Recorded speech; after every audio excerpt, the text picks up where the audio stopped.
इतिहास के पाना पलटल जाओ तो पता चलेला कि मदेशी लोक जीवन में कई गो उपयोगी संसाधन के इस्तेमाल होत आ रहल बा। ओ संसाधन सब में गमछा, लाठी, लाएट आ छाता के इतिहास बहुते रोचक बा। साधारण लागे वाली ई चीज सब के महत्व खाली अवर्णनीय ना बल्कि अद्भुत भी बा। पुरान जमाना के बात आज के पीढ़ी खातिर अचरज के विषय हो सकेला, बाकिर बुजुर्ग लोग के मन मस्तिष्क के जरूर छू जाला। पिछला भाग 1 में रउआ सुननी गमछा के कहानी। मदेशी लोक जीवन के ओह बहु उपयोगी साथी के जे रोजमर्रा के जीवन के अभिन्न हिस्सा रहल। आज एह श्रृंखला के दूसर कड़ी में जानी लाठी के कहानी। प्रणाम, हम लेखक आ प्रस्तुता राजेश मिश्र आरुआ सुनत बानी भोजपुरी कहानी। लाठी आज भले बहुत लोग खातिर ई खाली बुजुर्गन के सहारा जैसन लागे, बाकिर एक समय ऐसन रहे जब मदेशी लोक जीवन में लाठी के अपरिहार्य आ अनिवार्य संसाधन मानल जात रहे।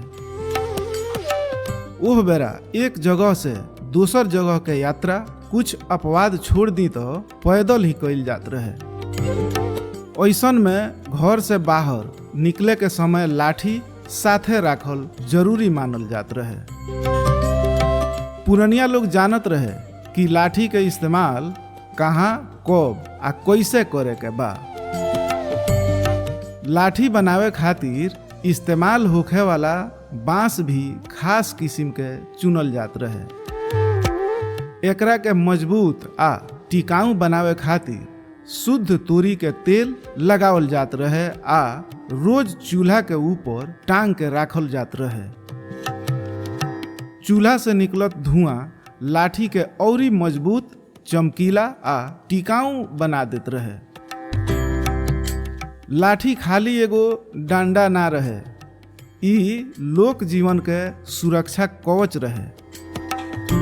यात्रा के दौरान कुकुर, सियार, सांप भा दोसर जीव जंतु के हमला से बचे में लाठी बहुते काम आवत रहे।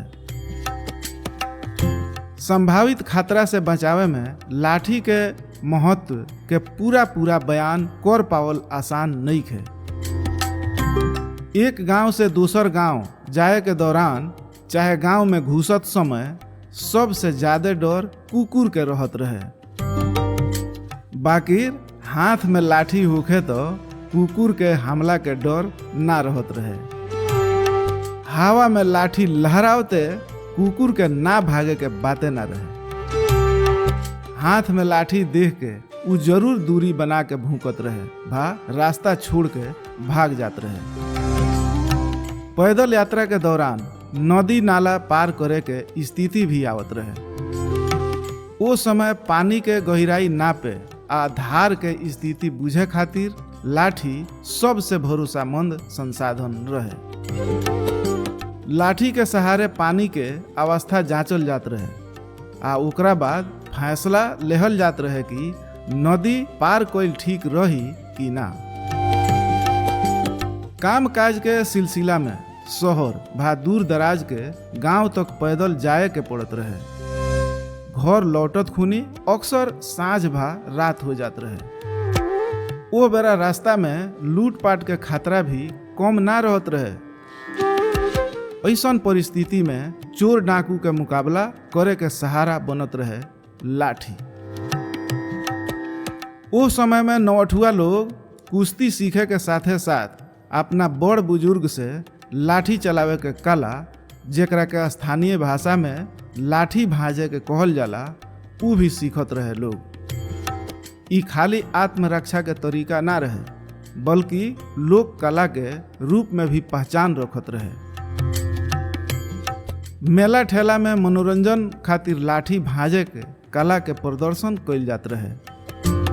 खास करके करबुला के मेला में बजत ताशा के धुन पर लाठी भाजे वाला कलाकार लोग अपन अद्भुत कौशल देखावत रहे। लोग मंत्रमुग्ध होके ई कला निहारत रहे आ ताली बजा के कलाकारन के हौसला बढ़ावत रहे।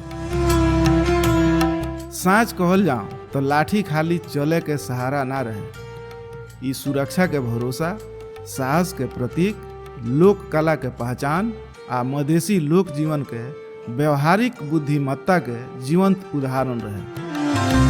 अगला भाग में बात कइल जाई टॉर्च कहीं भा लाइट के कहानी पर। ओ संसाधन के जे अन्हार में राह देखावत रहे आ अनगिनत यात्रन के साथी बनत रहे। तब ले खातिर अनुमति दी, हम लेखक आ प्रस्तुता राजेश मिश्र रउआ सुनत रही भोजपुरी कहानी। धन्यवाद, प्रणाम।